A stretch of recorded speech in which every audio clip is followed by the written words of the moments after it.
ہوں، میں اللہ کی پسند ہوں، اس کے منصوبوں کو روئے زمین پہ نافذ کرنے والا حلیمہ میں ہوں۔ اٹھا تو صحیح گود میں، مجھے لیتے ہی تقدیر بدل جائے۔ گھنٹوں کی بدلی کہ نہیں؟ وہ موڑ چینج کر گود میں اٹھاتے ہی سینہ دودھ سے ایسے بھر گیا جیسے چشمہ ابل رہا ہو۔ حلیمہ نے دیکھا یہ کیا ہو رہا، سوکھا ہوا دودھ ٹپکنے کو تیار ہے۔ بیٹے کو پلایا، رسول اکرم کو پلایا، اور اس کے بعد جب چلی اونٹنی پر تو یہ اونٹنی جمع ہو گئی ہے، اس طرح چل رہی ہے کہ گھوڑا اس کا مقابلہ نہیں کر سکتا ہے۔ ابھی تو سب سے پیچھے تھی، ابھی سب سے اگلی صف میں جا رہی ہے۔ یہ حلیمہ آگے کیسے نکل گئی؟ ساری عورتیں المشت بدلتا ہے، اچانک یہ کیا ہوا ہے انہیں کون بتاتا؟ اگر زبان ہوتی تو آسمان کہتا، اگر زبان زمین کو دی جاتی تو زمین کہتی تجھے پتا کیا ہے یہ جس دن پیدا ہوا ہے کسریٰ کے کنگرے ٹوٹ گئے ہیں اور قیصر کے محل میں شگاف پڑ گیا۔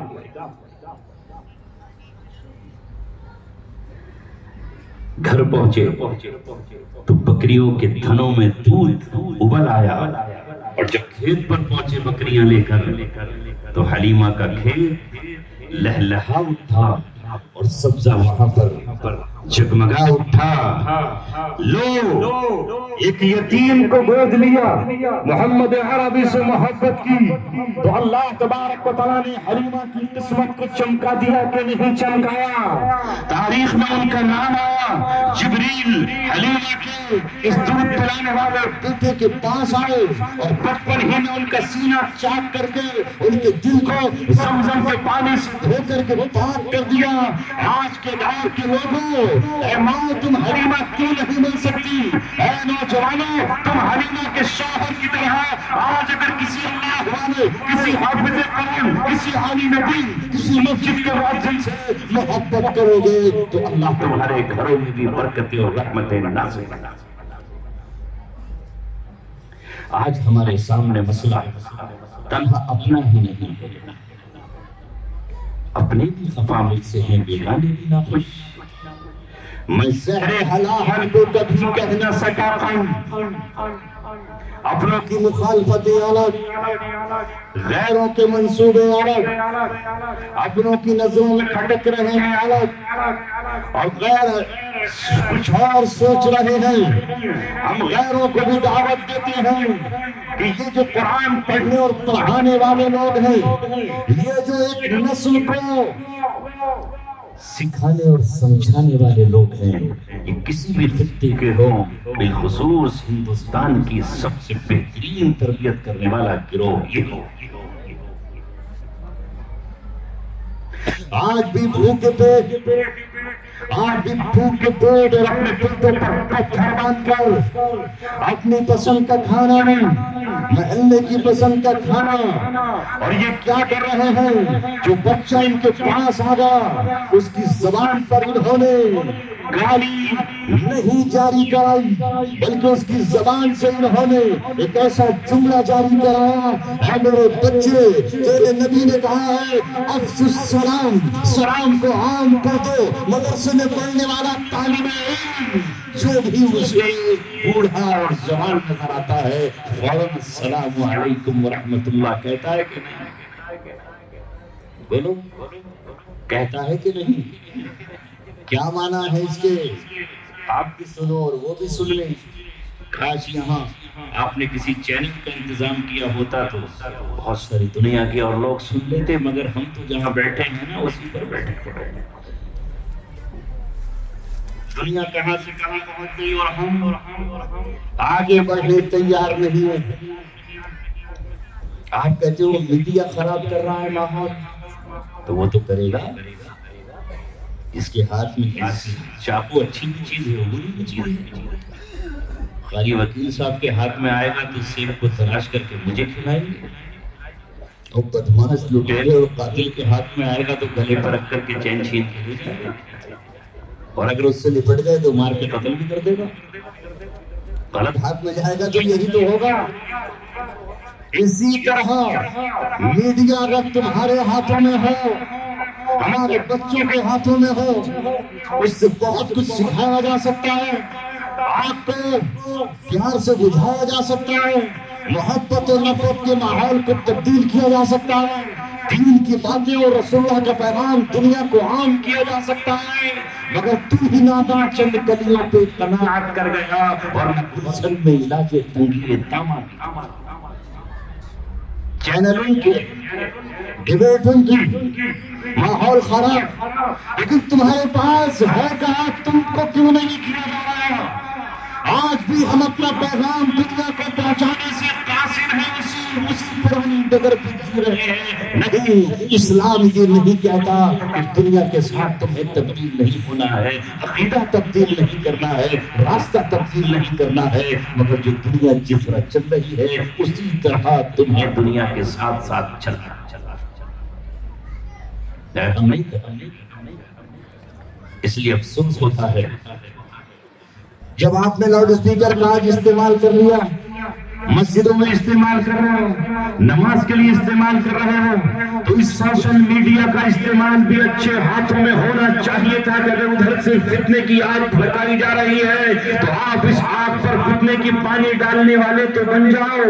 اللہ کے رسول صلی اللہ علیہ وسلم جس دین کو لے کر آئے ہیں، رب دو جہاں کی قسم، وہ دین محض مسجد کی چہار دیواری تک محدود نہیں ہے۔ محمد عربی جب مسجد نبوی میں جاتے ہیں تو امامت فرماتے ہیں، اور جب باہر نکلتے ہیں تو صفا کے چبوترے پر قرآن اور حدیث پڑھاتے ہیں، اور جب بیچ میں صحابہ کے بیٹھتے ہیں تو وہاں عیسائیوں کے ڈیلیگیشن سے گفتگو کرتے ہیں، اسرا کو خط لکھتے ہیں، پیسر کو پیغام خط کا پیغام دیتے ہیں، وہ خط آپ بھی موجود ہے، اور جب عمرے کے لیے جاتے ہیں اور صلح حدیبیہ پر مکے کو لڑنے کے لیے تیار ہو جاتا ہے تو آپ ڈپلومیٹک راستہ اختیار کرتے ہیں، حضرت عثمان کو بھیجتے ہیں اور یہ کہتے ہیں کہ تمہیں غلط فہمی ہے، ہم لڑنے کے لیے آئے ہیں، مکہ فتح کرنے آئے ہیں۔ نہیں، ہمارے نبی نے خواب دیکھا ہے، مکہ ہمارا بھی ہے، تمہارا بھی ہے، کعبہ ہمارا بھی ہے، تمہارا بھی ہے، تمہارے باپ بھی اسماعیل، ہمارے بھی اسماعیل ہے، تمہارے دادا حضرت ابراہیم، ہمارے بھی ابراہیم ہے، تمہاری امی ہاجرہ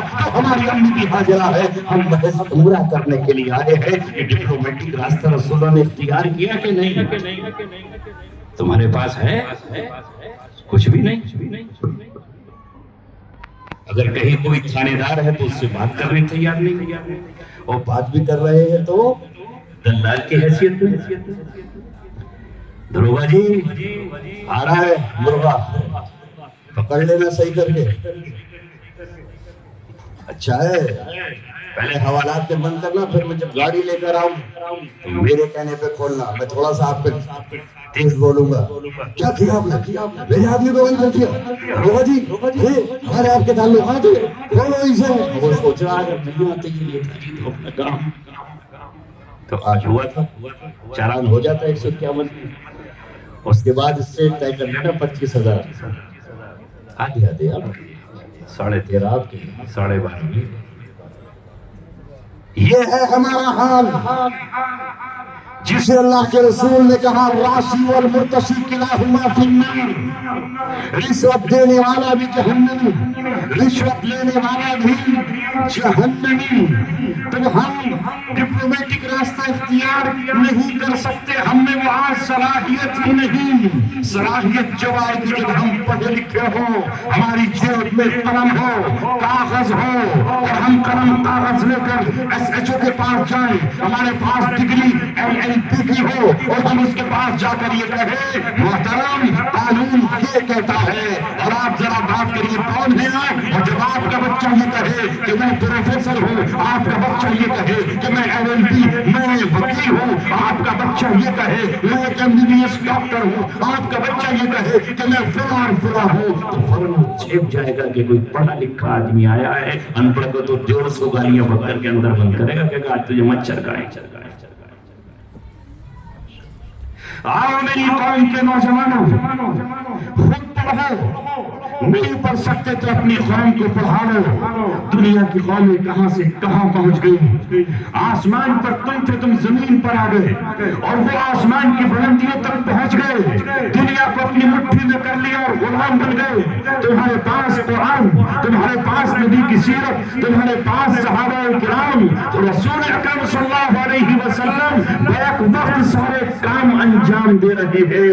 قیدی آ رہے ہیں تو ان کا فیصلہ کر رہے ہیں. رسول اکرم کے دربار میں کوئی چور آ رہا ہے تو چور کے متعلق سزا کا اعلان کیا جا رہا ہے. اگر کسی دوسرے قبیلے کے شخص نے بھی زنا کیا ہے تو زنا کی سزا اس پر نافذ کر رہے ہیں. یہ محمد صلی اللہ علیہ وسلم ہے. ہم نے اپنے دین کو محض چند رسموں کے اندر گھیر کے رکھ لیا ہے.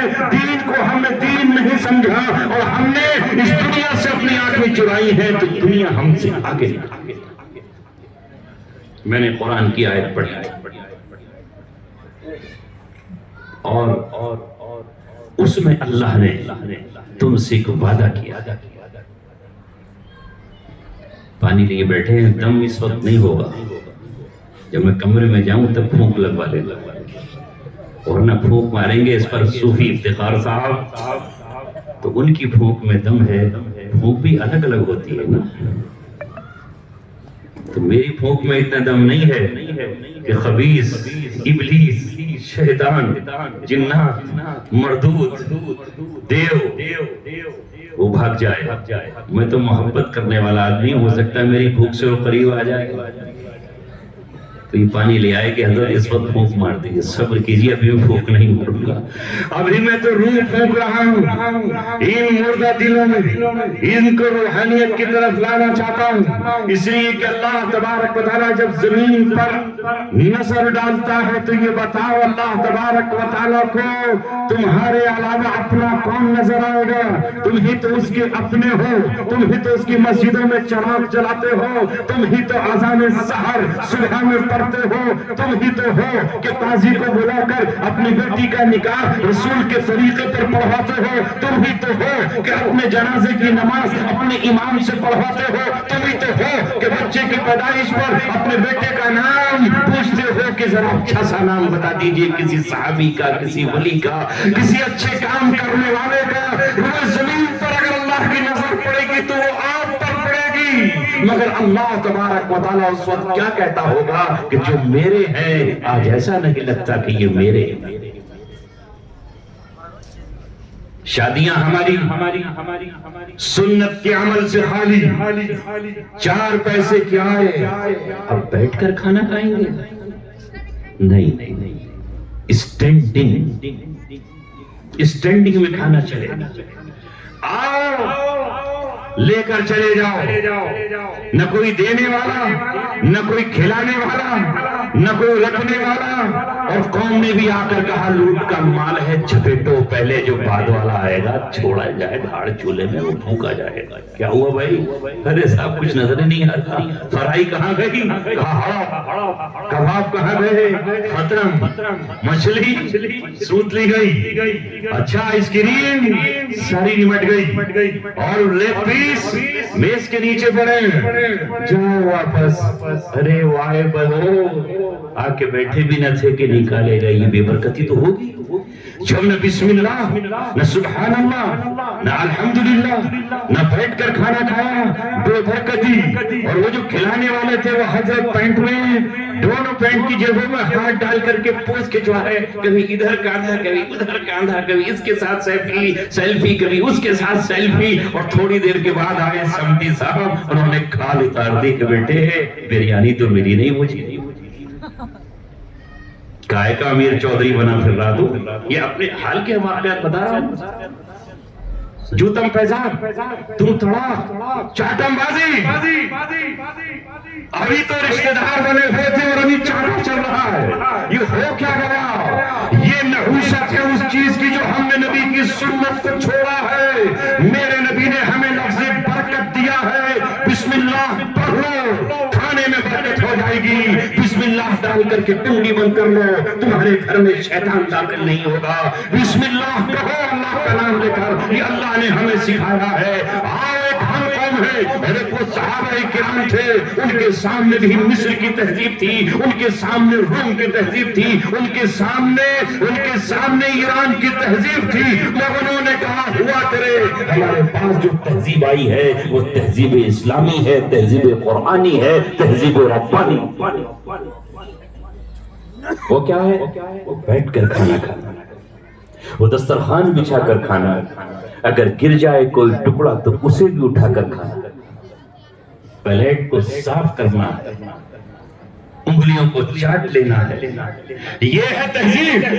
جب وہ مصر یا روم کے کسی علاقے میں پہنچے، دسترخوان بچھایا ایک صحابی نے، اور دسترخوان سے لقمہ گرا، انہوں نے اٹھانا چاہا تو دوسرے صحابہ نے کہا توہین ہو جائے گی، سامنے عیسائی قوم ہے، کہے گی کتنے بھوکے ہیں، کتنے حریص ہیں، ایک ٹکڑے کو زمین پر پڑے ہوئے دسترخوان پر اٹھا رہے ہیں، ٹھہرو ایک لقمہ ہی تو ہے، بدنامی کا سبب نہ بنو۔ مگر اس صحابی کے دل میں سنت کی اتنی محبت تھی، اس صحابی نے تڑپ کر کہا، گرج کر کہا کہ تمام پر سکتہ طاری ہو گیا، اور انہوں نے کہا اترکو سنت حبیبی بہؤلاء الحمقاء، ان ایڈیٹ اور مورکھوں کی وجہ سے اپنے حبیب کی سنت کو چھوڑ دو۔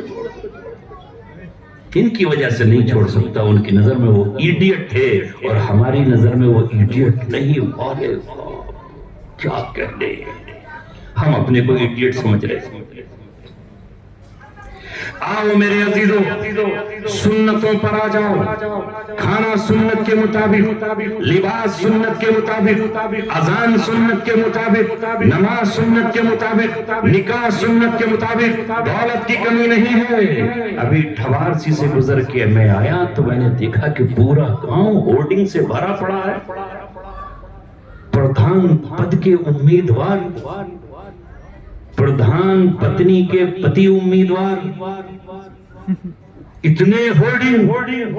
کس بات کا؟ مجھے تو لگا کہ ایم ایل اے کا الیکشن آ گیا۔ کون سے گاؤں میں ہوں؟ پوچھا تو ٹھوارسی ہے۔ اسی پر فخر ہو رہا ہے ہمارا۔ اللہ تبارک و تعالیٰ نے کہا فَلْيَتَنَافَسِ الْمُتَنَافِسُونَ، فخر کرو کہ تم غریبوں کو کتنا کھلاتے ہو، کتنے یتیم تمہارے یہاں پلتے ہیں، اور کتنی بیواؤں کی کفالت کرتے ہو۔ ارے ہم سے اچھے تو وہ جاہلیت کے لوگ تھے۔ ابو جہل اسی بنیاد پر تو رسول اللہ سے لڑ رہا تھا۔ اس سے کہا گیا کہ تم جانتا نہیں کہ یہ پیغمبر ہے؟ اس نے کہا بنو امیہ سے مقابلہ چل رہا ہے، اگر ہمارا قریش سے مقابلہ چل رہا ہے۔ انہوں نے حاجیوں کو پانی پلایا تو ہم نے کھانا کھلایا، انہوں نے حاجیوں کو کپڑا دیا تو ہم نے بھی ان کو لباس دیا، انہوں نے حاجیوں کو ٹھہرایا تو ہم نے بھی میدان میں خیمے لگا دیے، بیوائیں ان کے پاس آئیں تو انہوں نے نوازا، ہم نے ان کے مقابلے پر ان سے زیادہ خرچ کیا، انہوں نے یتیموں کو دیا تو ہم نے بھی دیا۔ ہمارا خاندان ان سے اوپر چلا رہا ہے، وہ 100 خرچ کریں گے تو ہم 1000 خرچ کریں گے۔ آج محمد صلی اللہ علیہ وسلم نے نبوت کا دعویٰ کیا ہے تو ہم ان سے پیچھے رہ رہے ہیں، اس لیے مخالفت کر رہا ہوں۔ سوچو، میں ہاپڑ کے پاس پٹنہ مرادپور میں ایک مدرسہ قائم کیا جہاں کی رشتہ داریاں آپ کے یہاں ہیں۔ پچھلے سال ہی ایک لڑکی آپ کے یہاں آئی ہے، اور جن کی بیٹی یہاں آئی ہے انہوں نے ہی پٹنہ مرادپور کے اس مدرسے کو جگہ دی ہے جسے میں سینچ رہا ہوں، اور اس میں گلدستے اور پھول کھلانے کی کوشش کر رہا ہوں۔ چودھری فیاض ان کا نام۔ کیوں کہہ رہا ہوں میں یہ بات؟ 2005 تک وہاں کوئی مدرسہ نہیں تھا، کوئی مدرسہ نہیں۔ ان کے دل میں بات آئی کہ اپنے گاؤں میں ایک تعلیم کا مرکز تو ہو۔ برابر میں قطارپور ہے، دیکھا ہے؟ وہاں عیسائیوں کا اسکول ہے نا، اور وہیں آس پاس میں RSS کے اسکول ہیں، ہاپڑ میں RSS کے اسکول اور عیسائیوں کے اسکول، اور ہمارے نہیں۔ جب ہمارے نہیں ہوں گے اور ہم پہ پیسہ دولت آئے گا تو ہماری بچیاں چھوٹی چھوٹی ننھی منی کلیاں اور یہ معصوم بچے کہاں جائیں گے؟ زمانے کے ساتھ چلتے چلتے ہمیں اپنے بچوں کو وہاں بھیجنا پڑے گا۔ آج سے 25 اور 40 سال پہلے کا زمانہ گیا کہ کسی بیٹی کا نکاح ہو جاتا تھا، بس وہ